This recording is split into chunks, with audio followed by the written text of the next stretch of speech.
Boshlang'ich sinfda o'qirdim. Bo'yim biroz cho'zilib qolgan bo'lsa kerak, birinchi sinfda kiygan kiyimlarim to'g'ri kelmay qoldi. Bu ham yetmaganidek, onam shimimni qayergadir yamoq solib bersa, 2 kun o'tmay boshqa joydan sitilib ketardi. Qishda katta opamning qizil paltosini kiygandim.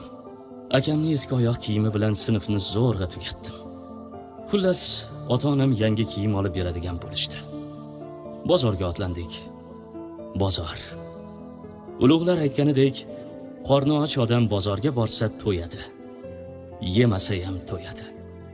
Jilla qursa, bozor ko'rib yurgan odamni ko'zi to'q bo'ladi.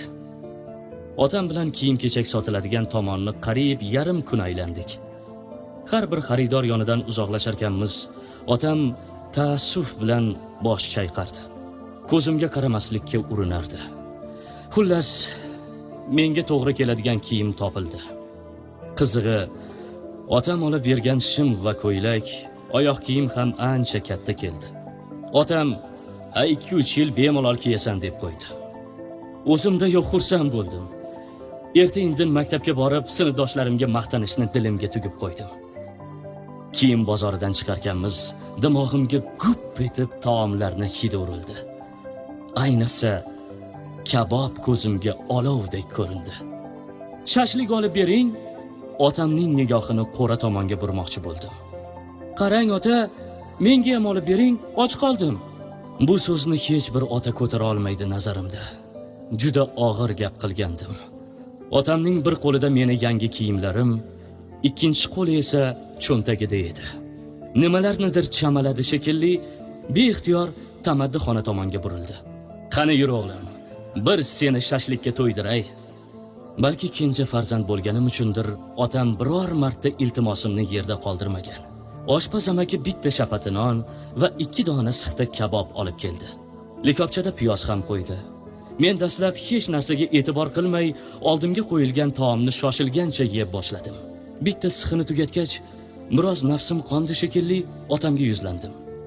"Siz yemaysizmi?" "Sen yeyaver o'g'lim, meni qornim to'q." Otam shapati non bilan piyoz chaynab o'tirardi. Kabobni oxirigacha tugatdim. Otam esa achchiq piyozni nonga qo'shib yedilar.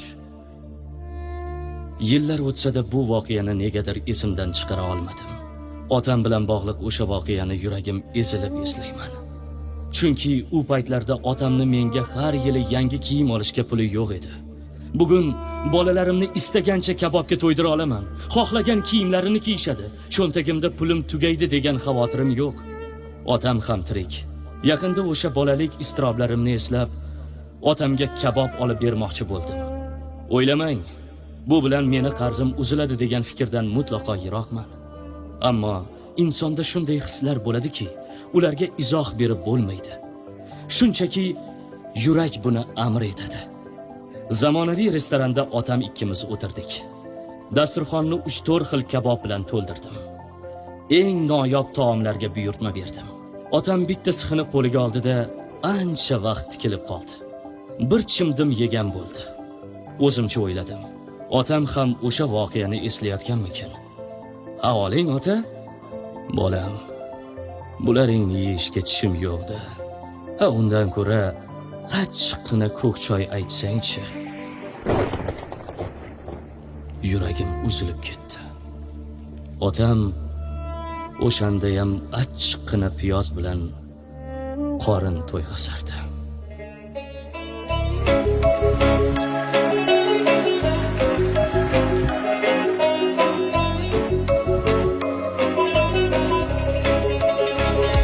Sog'insam otajonim, izlayin qayerlardan. Sog'insam Nurjahonim, izlayin qayerlardan. Hovlimiz sahnasida izlari qolganmikan, o'g'limning ol yuzida izlari qolganmikan.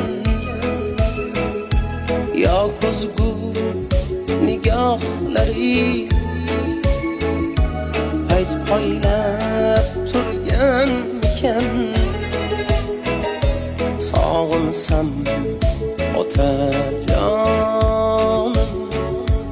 izlayin qayerlardan.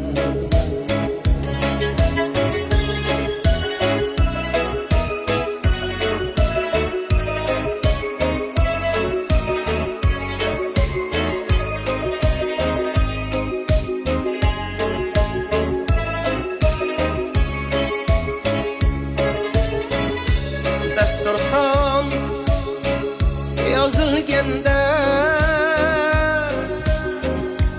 ne'matlar ekladi,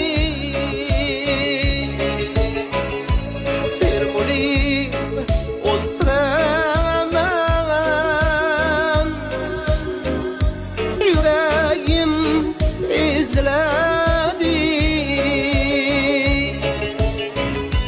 Ko'ray deb anorlar ham chokidan so'kiladi. Sog'insam otajonim, izlayin qayerlardan.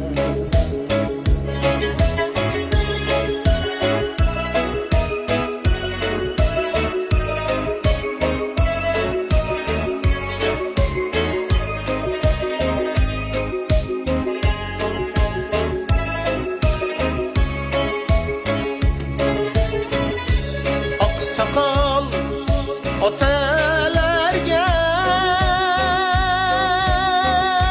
qush kabi talpinarman. Ko'rsam gar suratlari,